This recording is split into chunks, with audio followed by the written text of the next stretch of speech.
My parents didn't book me a room on our family vacation, my sister sneered. We got rooms for the real family, me, my husband, and our kid. I said then I'm leaving and walked out. I ignored all their calls until hours later, when something shocking and unthinkable happened. Imagine waking up on Thanksgiving, ready for a family reunion, only to be publicly humiliated, thrown out of a luxury resort, and then watch as the very foundation of your family's gilded life shatters into a million pieces. That's exactly what happened to me, Helen, when my own sister, Catherine, decided to draw a cruel line in the sand, declaring who was real family and who wasn't. What she didn't know was that her act of betrayal would unleash a storm, a reckoning that would strip away every last bit of pretense and leave our entire family reeling. It was Thanksgiving morning, and as I woke up in my Chicago apartment, that familiar suffocating anxiety crept into my chest. Another year, another family reunion. This time the gathering was at the Breakers, a luxury resort in Palm Beach, Florida, our annual family trip, all expenses covered by my grandfather. As I did a final check of my suitcase, I let out a deep sigh, catching my reflection in the mirror. I'm Helen Walker, 33, a research director at a pharmaceutical company. I earn a good living, about $160,000 a year, and I live alone in Chicago. I've steadily built my assets through careful investments because for me money is important, but dignity, that's even more precious. My grandfather's words echoed in my mind. He's a self-made man, a successful businessman who built his fortune in construction. Honestly, everything I know about financial management I learned from him. Since childhood, he enthusiastically taught me about investments and asset management. He's the only one in our family who truly understands me. In stark contrast, there's my sister, Catherine. She used to be a flight attendant, but now she's a full-time housewife. She lives this apparently affluent life with her husband and 7-year-old daughter. But here's the kicker. None of it would be possible without monthly support from our grandfather. Their high mortgage payments, car loans, their daughter's private school tuition. Literally everything is covered by Grandpa's assistance. Yet, Catherine's social media? It's flooded with glamorous posts. New designer bags, dinners at expensive restaurants, luxurious vacations. She seems utterly obsessed with portraying a lifestyle that's so far removed from reality. It's sickening. My parents, George and Margaret, are similar. They appear to be enjoying a comfortable retirement in Florida. But that, too, wouldn't be sustainable without my grandfather's help. Their retirement fund planning, the deposit for their upscale retirement home. Everything depends on him. My parents have always been cold toward me, you know? But they indulged my sister. That never changed, not since childhood. During my college years, I covered my tuition with scholarships and earned my living expenses through part-time jobs. Meanwhile, Catherine relied entirely on our parents for everything, from study abroad expenses to living costs. That disparity, that unfairness, it remains a painful memory. Become someone who can stand on their own feet. That was another of my grandfather's sayings. I've lived by those words, studying and working desperately to become independent. I built my career in the pharmaceutical industry, grew my assets through investments, and created a life that needs no one's support. My high-rise apartment overlooking Chicago's skyline? That was earned through my own efforts. Moderate luxury within my means. That's the life I've chosen. As I lifted my suitcase, the anxiety about this year's Thanksgiving grew stronger. Every year our family's distorted relationships just seemed to deepen. My sister's desperate competition for appearances, our parents' biased affection, and my grandfather's worried gaze. In the taxi heading to the airport, I couldn't help but contemplate this year's trip. The Breakers, a prestigious 5-star hotel established in 1896, with its Italian Renaissance architecture and luxurious suites exceeding $800 a night. The Thanksgiving special dinner was set to cost a fortune per person. Despite all that glamour, our family's reality was fragile, so distorted. My sister's luxurious lifestyle, my parents' comfortable retirement, they were all castles built on the shifting sand of grandfather's support. And this year those distortions were about to reach their breaking point. Everyone must have noticed, yet no one dared to speak of the reality that now awaited us. Through the taxi window, on the way from Palm Beach International Airport to the Breakers, Florida's gentle sunlight streamed in. It was Thanksgiving Day, and I arrived at the luxury resort under pleasant weather. I was the last to arrive, pulling my simple navy suitcase. I stepped into that magnificent Italian Renaissance-styled building. My elegant dress had slightly wrinkled during the long flight. The lobby spread out, a clean, dignified space. Luxurious chandeliers sparkled above, and below, footsteps echoed quietly on the marble floor. Other guests were already enjoying their Thanksgiving afternoon in their own ways. On my way to the front desk, I spotted my parents. They seemed to be discussing something in a secluded area of the lobby. My mother was wearing what looked like a brand new resort dress, while my father was dressed casually, appropriate for his age. When our eyes met, they quickly looked away. "Miss Walker, I apologize, but I cannot find your reservation." The front desk staff's voice was apologetic. They kept checking the screen repeatedly, unable to hide their confusion. "I can see the reservations for your family members, but..." At that exact moment, the sound of expensive heels approached. I turned to see Catherine walking toward us with this triumphant expression, an Hermes Birkin bag on her arm, and a Cartier watch gleaming. "Oh, Helen finally made it." Her voice carried deliberate sarcasm. The front desk staff continued checking the system, and other guests' attention began to turn toward us. "How strange that there's no reservation." Catherine's voice rose in volume, calculated to draw attention from everyone around us. Her Louis Vuitton suitcase stood out conspicuously next to my simple navy case. "Actually," Catherine stepped closer, wearing a victorious smile, "I only made reservations for our family." Her words echoed throughout the lobby. With a mocking expression, she continued, "A room for me, my husband and daughter, and one for mom and dad. Just for the real family, you see." A moment of silence fell. The front desk staff was speechless, and our parents turned their backs even further away. The air around me felt frozen in an instant. Taking a slow, deep breath, I said without changing my expression, "I see. Then I'll leave." My voice came out calmer than I expected. Readjusting my grip on the suitcase handle, I politely nodded to the front desk staff.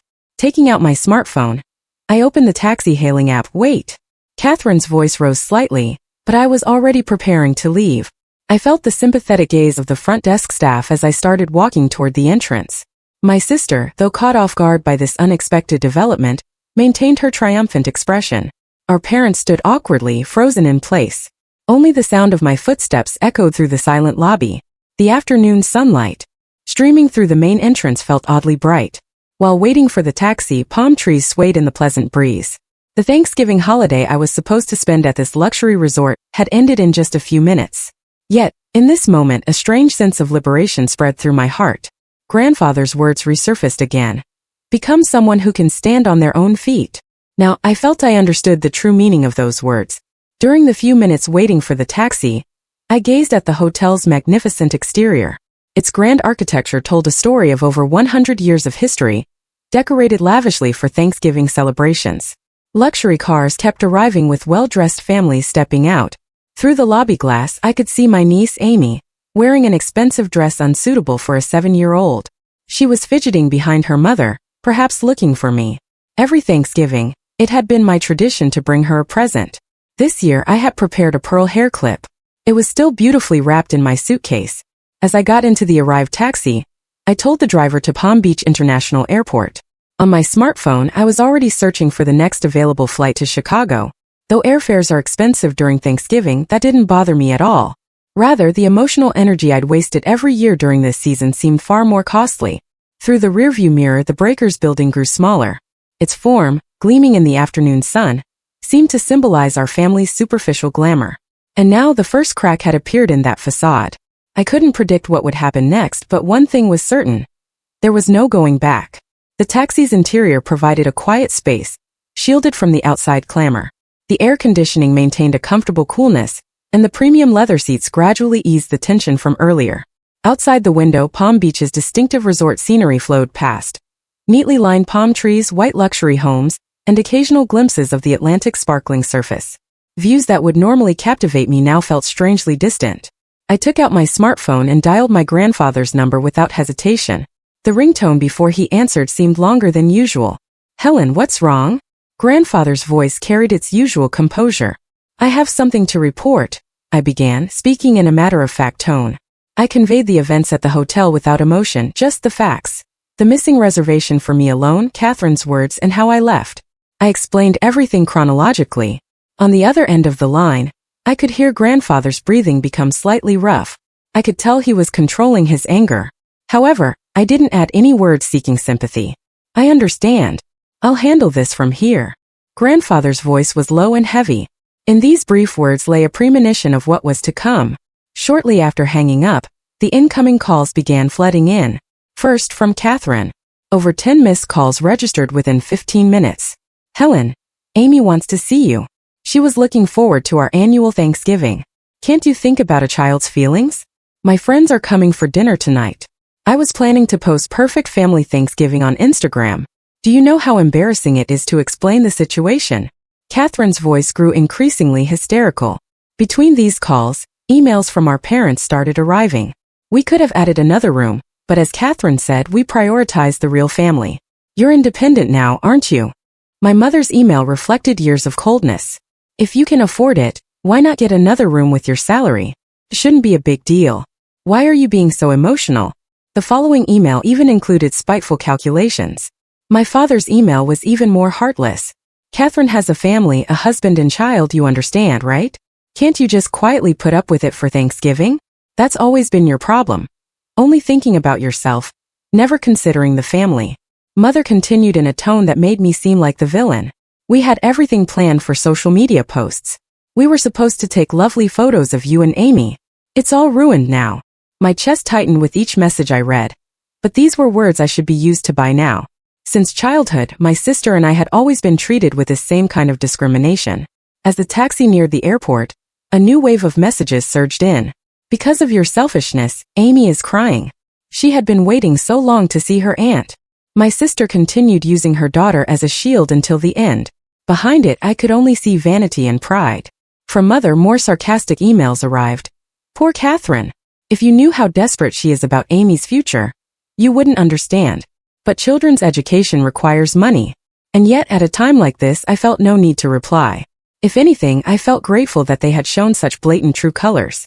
Just before reaching the airport, an email arrived from Grandfather. I'm proud of your decision. I understand everything. At those words, my eyes briefly welled up with heat. However, these weren't tears of sadness, but rather a quiet determination, marking the beginning of a new chapter. My smartphone was still receiving persistent incoming calls. Anxious messages from my sister saying, "Answer the phone right now." Accusatory emails from our parents claiming, "Your selfishness is tearing the family apart."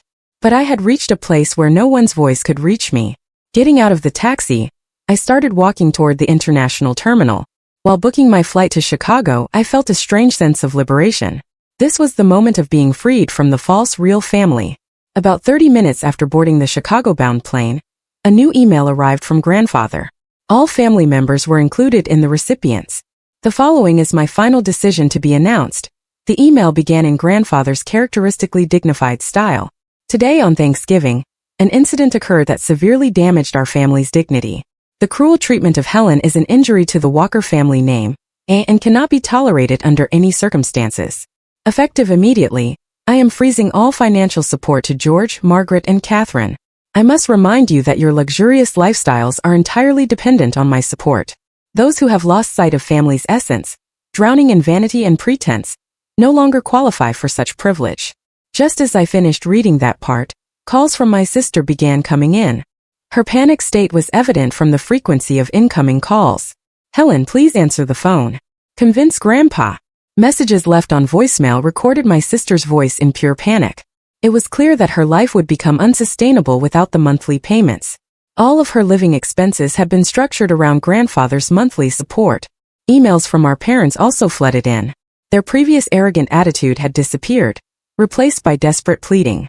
"Helen, this is about our retirement. Could you please talk to your grandfather again? The $150,000 deposit for their reserved luxury retirement home would be forfeited, and their medical insurance subsidies would stop." Our parents seemed to be panicking at the reality of their retirement stability crumbling in an instant. "Do something, Helen. Listen, if it's you, won't he?" Mother's email contained unfamiliar words of apology. "I'm sorry for saying such terrible things earlier, but this is a family crisis." I quietly turned off my smartphone. A vast sea of clouds spread outside the window. The perfect family Thanksgiving photos that had been posted on social media every year would not be uploaded this year. For Catherine, that might be an even bigger blow than the financial impact. The plane was heading steadily toward Chicago without turbulence. The passenger next to me seemed to be contemplating Thanksgiving dinner preparations, browsing recipes on their smartphone. Normally, at this time, I would have been giving Amy her present in the hotel lounge. After landing, when I connected to my home Wi-Fi in Chicago, there were over 100 unread messages. Most were from my sister, their content becoming increasingly frantic. What am I supposed to do? I won't be able to pay the loans. What about Amy's school fees? Emails from our parents had also grown more serious. We might not be able to get the retirement home deposit back. What are we supposed to do now? I can't sleep at night thinking about the medical insurance.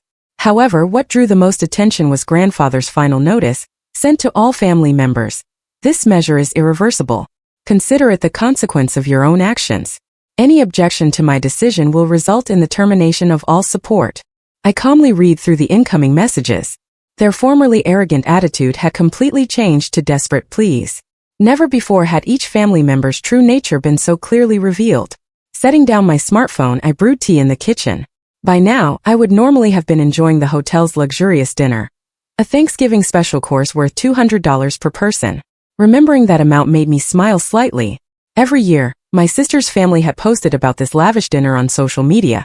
Yet in reality, they had been struggling even to make monthly credit card payments. A new call came in, this time from my sister's husband. Mixed with panic and confusion were words criticizing his wife's spending habits. It seemed cracks were beginning to appear in their marriage as well. More specific pleas arrived from our parents. The retirement home won't refund the $150,000 advance payment. Medical insurance will be self-paid from next month. Because of you, our retirement. Following those words was a repetition of defending my sister and criticizing me. It was as if they hadn't learned anything. I took a lemon from the refrigerator and added it to my tea. Tomorrow I would return to work as usual. New research data analysis awaited in the pharmaceutical company. My $160,000 annual salary, steadily accumulated investment trusts, a stable life foundation built by my own efforts. Outside the window, Chicago's night view quietly sparkled. The lights of the high-rise buildings were like stars. Suddenly, I remembered my own credit card statement. Full payment every month. Moderate luxury within my means. No debt. Grandfather's favorite saying came back to me. Vanity is for others, savings are for yourself. In this city, I had carved out my life through my own efforts. As grandfather said, I had become someone who can stand on their own feet. And now I deeply felt that choice had been the right one. From my smartphone, incoming calls continued to ring. But they were voices that would no longer reach me. 2 weeks after Thanksgiving in early December, Chicago was blanketed in its first snow. Days were spent immersed in new projects at the pharmaceutical company's laboratory.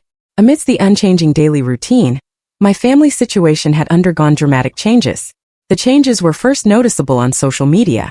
My sister's Instagram, which had been updated almost daily, had suddenly fallen silent. Her last post was from the day before Thanksgiving. A photo of her Hermes bag at an upscale restaurant, tagged with dream lifestyle. The comment saying, "What a wonderful life," now seemed painfully ironic. Emails from my father finally showed genuine remorse. "I'm reflecting on our years of extravagant living. We spoiled Catherine too much and we were cold to you. I'm sorry." Similar messages arrived from my mother. With their medical insurance subsidies cut off, they were finally realizing the true cost of healthcare. Our pension alone is nowhere near enough. I finally understand how luxuriously we were living. Catherine's situation was even more serious. I received an unexpected call from her husband. "I've discovered hidden debts she kept secret. I'm shocked by the credit card bills. We can't maintain this lifestyle anymore." With grandfather's support suddenly cut off, their facade of affluence was rapidly crumbling. "We're considering moving to a cheaper house, looking at public schools for Amy too. Catherine cries every night." His voice was mixed with exhaustion and resignation. Their marriage itself seemed to be in crisis. In contrast, my life remained peaceful. I arrive at work at 8 a.m. and return home at 6 p.m. Weekends are spent attending investment study groups, reviewing my savings management, continuing my life within reasonable means. Just yesterday, I was promoted to team leader for a new research project. My salary is expected to increase gradually. Investment trust operations are going well, with no worries about the future. Vanity brings momentary satisfaction. Savings bring lifelong peace of mind.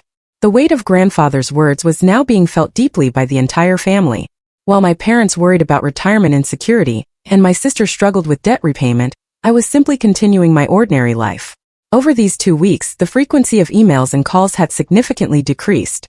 The desperate contacts that came daily during the first few days had dwindled to once or twice a week. Their content too was gradually shifting toward resignation. "Amy will be transferring to public school. She'll take the school bus." I never imagined. My sister's latest email showed signs of accepting reality. The dream private school life she had shared on social media would never be posted again. Our parents were also considering moving from their luxury Florida community to an affordable condominium, struggling with medical bill payments. Their dream of a luxurious retirement had crumbled easily. We've been living with wrong values for years. That's what was written in Father's latest email. However, whether this realization would become a catalyst for restoring true family bonds remained uncertain. Last week, I received a concise email from Grandfather. Awakening to the truth of life sometimes brings pain, but it's necessary pain. Your decision gave them an important lesson. I didn't reply. I just quietly saved the email. In Chicago's sky, new stars were twinkling. 3 months after that Thanksgiving, early signs of spring were beginning to appear in Chicago. My life hadn't changed, or rather, it had become even more fulfilling. The new project at the pharmaceutical company was progressing smoothly, and last week, I received notice of a promotion. My achievements as research director were recognized, and my salary would be increased to $200,000. Investment trust operations were also doing well, with assets continuing to grow steadily. From my office window, I could see the vast surface of Lake Michigan, waves sparkling in the spring sunlight, conveying a quiet hope. New research data was piled up on my desk. Time immersed in work was my most precious time. A birthday present arrived from Grandfather the other day. A simple pearl necklace. The attached card bore a single line in his familiar, elegant handwriting. True brilliance dwells in those who stand on their own feet. I'd started maintaining minimal contact with my parents. They'd moved from their luxury Florida community to an affordable condominium, struggling with medical bill payments. They seemed to be gradually adapting to reality. Luxury brings momentary joy, but there's genuine security in a grounded lifestyle. My mother's email contained words of genuine understanding for the first time. My sister's family had moved to an ordinary suburban neighborhood. Amy had started attending public school and was getting used to riding the school bus. Catherine's social media remained inactive. How empty it all seems now, posting just to keep up appearances. Such words appeared in a rare email from my sister. Days spent struggling with credit card payments. Their marriage was still strained, but at least they were no longer turning away from reality. I had begun setting new goals. I wanted to build more achievements in pharmaceutical research and eventually lead my own research team. I hoped to pass on my knowledge and experience to young researchers. On holidays, I attended study groups about investment and economics. The people I met there all led solid, practical lives. The sincere conversations, free from pretense and vanity, were so refreshing. The Thanksgiving incident had left important lessons for each family member. The importance of financial independence, the emptiness of a pretentious lifestyle, and above all, the true meaning of family. Grandfather's final words still remained in my heart. Real bonds can only be born after overcoming hardship. In my desk drawer, the pearl hair clip I had prepared as Amy's present still remained beautifully wrapped.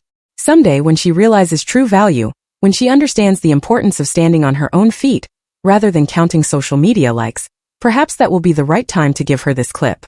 Outside the window, early spring winds rustled through the street trees, as if announcing the beginning of a new season.